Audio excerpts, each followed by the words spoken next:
Hey everyone, welcome to my channel. I am Rajnikant and today's video we're gonna see a complete end-to-end Spring Boot CRUD application with MongoDB.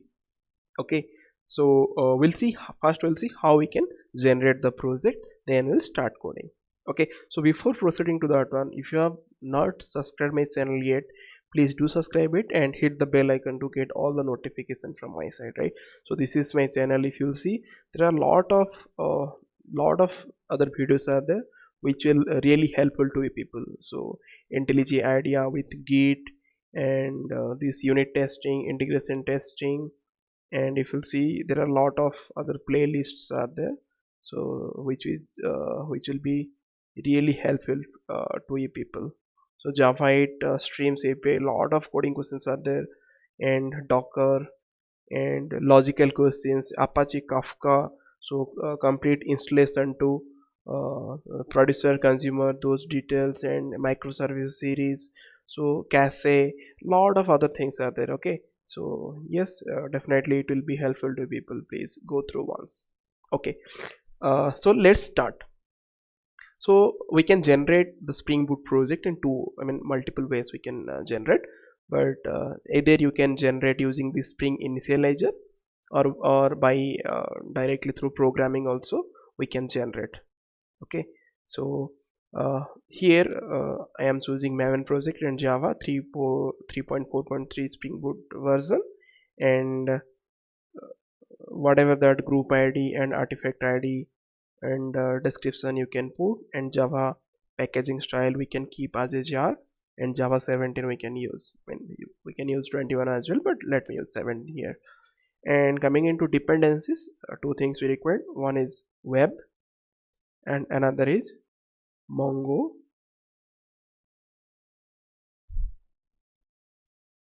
Spring Data MongoDB. Okay, so this is NoSQL in database, so we'll use this one. Okay, so prior to that one, if you have, if you want to execute this code, you need to install MongoDB in your local, or else you can run MongoDB in some container like what do you call it? A Docker container. You can run your MongoDB instance in Docker container, then you can connect to that from your local. I have uploaded a video that how we can run MongoDB in Docker container as well. You can see that one. Okay, so once these two dependencies we have added, you can click generate and it will generate a project. So already I have generated the project and imported into my SGS. If you'll see, this is the project, demo Spring Boot Mongo CRUD CRUD. Okay, so already I have generated. If you'll see here, let's see the pom.xml. What are the dependencies are here? Okay, so if you'll see here, Spring Boot, starter data MongoDB, and starter web. Okay, so let me close now all those tabs. Okay, so good. And here this is the Spring Boot application, the main class where we'll run the program. And here com.example.demo, inside that one I have created multiple packages like controller and entity, repo, and service. Okay, so so you need to take care this one thing. So whenever you are creating package, so under this com.example.demo, wherever your main class will be there, the main class is present inside this demo com.example.demo. So you need to create the package under that one, otherwise otherwise the program will not identify your beans if you will create separate what do you call those packages not inside demo. So if you'll see here com.example.demo, then .controller, .demo.entity. Okay, so under this demo you need to create, otherwise we need to have something to make those beans as a to make the classes as a bean in IOC container. Okay, it will not scan those classes. Okay, so let's first we need to create a entity class. Okay, so for that one already I have created one entity class. Let me copy paste that one and I will explain you what exactly this one. I do not want to waste time. Okay, so here let's go and entity. So entity, I want to create a entity product, and this document at the document, this is to refer that we want to create a collection of like products. Okay, and this is the class name product, and we have annotated with at the id. So this id will act as a what do you call that one, it's kind of primary key kind of thing.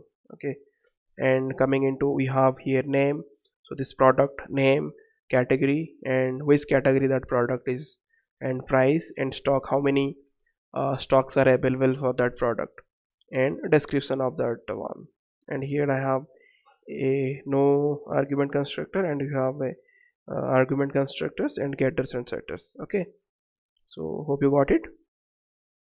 Now let's move to what we need to go for the next one, repository. So ideally whenever we will develop some application, we will develop from backend side, I mean from back.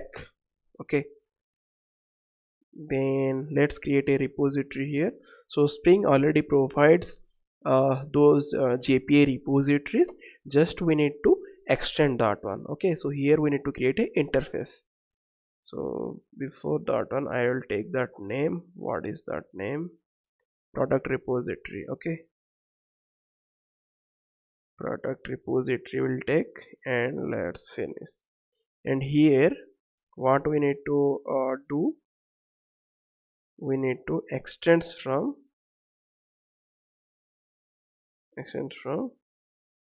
Mongo repository,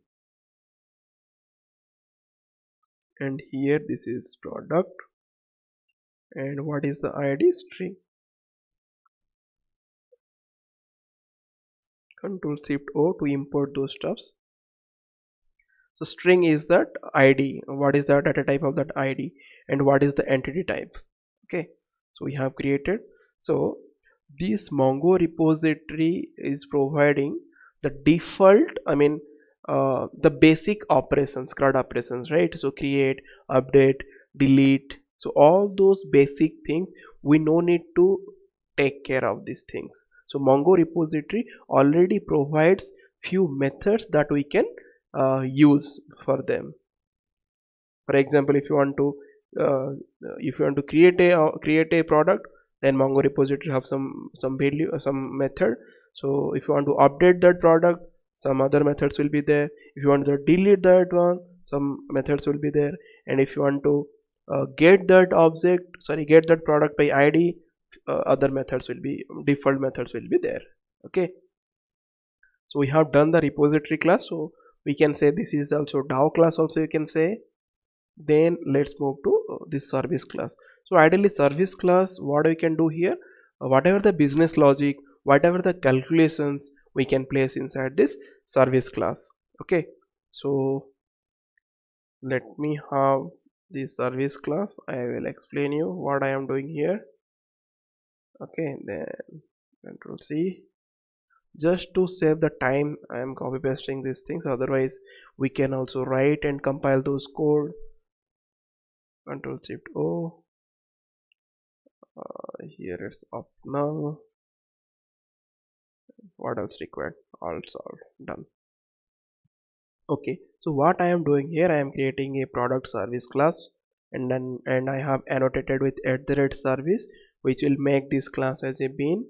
So this class object will be created and maintained by IOC container.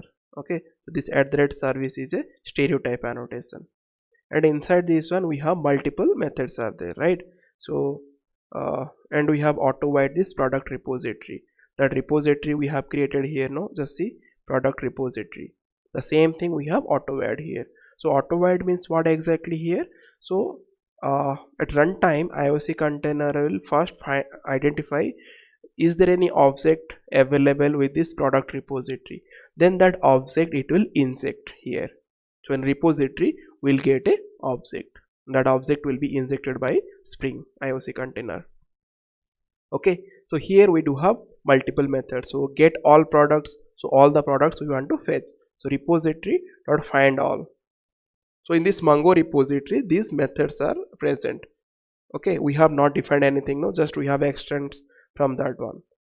Then here get product by id. So we have added a product with id and we want to fetch that product by id. If you will pass the id, we want to fetch that one. How we'll do? Repository dot find by id. Okay, so just take a note. You need to remember, sorry, you need to just what, remember these method names: find all and find by id, save. Okay, so in interview, interviewer maybe ask what are the different available methods in JPA repository or Mongo repository. So then that time you should say find all, find by id, save, then what else, delete by id. These things you need to say. Okay, so find by id done. Then save. If you want to create a product or save a product, just repository.save, and we have created a method create product. Inside that one we are passing this product object. Okay, pretty simple. Then update product. We have already created a method with update product where we are passing the id of that product and we are passing the updated details, whatever the things we want to update here. So in this case there is no direct update methods available. So in that case what we can do, from the repository first we need to find the existing product. So how we can do? Find by id. We can pass this id and we can get the existing product, and we'll get this existing product. Then we are setting in the existing product with the updated details. Just see product.set name, then here product details.get name. Like this we are updating here, and then once we have updated, then we are again saving this product. Okay, and if that product is not available with that particular id, so what we are doing here, so whatever the product we are whatever that updated details we are getting, directly we are saving that updated details with that id. Clear? Okay, next we are deleting that that product. So here we are sending that id, and based on that id we are doing repository to delete by id. Hope you got a crystal clear picture. So this is that layered system, I mean layered architecture, you can say. So from DAO we are calling from service class, I mean in repository we are calling from the service class, and we'll call this service class from controller. Okay, so we need to create a controller. So the controller will act as a and I mean in controller we can add our endpoints, that URLs. Okay, and from that URL we'll hit those endpoints and it will call the service class methods, different methods. Okay, so for that one let me have that controller class. Okay, so I will explain what I am doing here. You don't need to worry. Okay, I have pasted that thing. Okay, cool. So in product controller, first we have annotated with @request controller, sorry, @rest controller. Okay, this means this class will act as a REST controller, and it will send the response as a JSON, and it will bind the incoming request as a JSON. Okay, and here @request mapping we have annotated at the class level. So this class level, whatever that URLs we are adding, this URL will be appended to each handling method or each endpoints. For example, API/products we are calling get mapping, then API/products, then /id. Okay, so this will be common for all the methods. Clear? Okay, so in product controller what we have done here, so we have auto-whiled our product service. So this product service, this class object already will be created by IOC container, and that object will be injected here. Okay, so this auto-whiled will do the dependency injection. I mean, a lot of time we'll lot of time you will hear this word dependency injection. What is dependency injection? So this is the dependency injection. the Spring IOC container will inject the product service object here. Clear? Then get all products, and we have annotated with @get mapping. So whenever we'll hit get mapping with this URL, so just see here there is no URL, means what? This is the URL /API/products. If we'll hit /API/products, then it will return all the products, right? So here we are calling product service dot get all products. Okay. Then next method, get mapping, and here we have passed this path variable. Okay, so get product by ID. So if you want to find a product by its ID, then we can go with this one. So here we have annotated with @get mapping. So this means this will handle get request, and this path variable will be bind to this one. Okay, and here in product service dot get product by ID we are calling, and we are passing this ID, and it will return a optional of product. From here we are returning a response entity, or else response entity dot not found.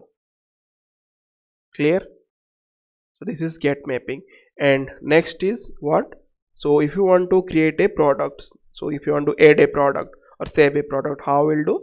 So this is a post mapping. It's a post request. It will handle the post request. So if you want to create a fresh record, then always we should use post mapping or post request. Here in post request we can have body, right? So at that request body will bind the incoming JSON payload to this product entity. Clear? So whenever I'll pass a JSON payload through any API or through any postman, then it will bind to this product class, and product service dot create product, and here we are passing this product.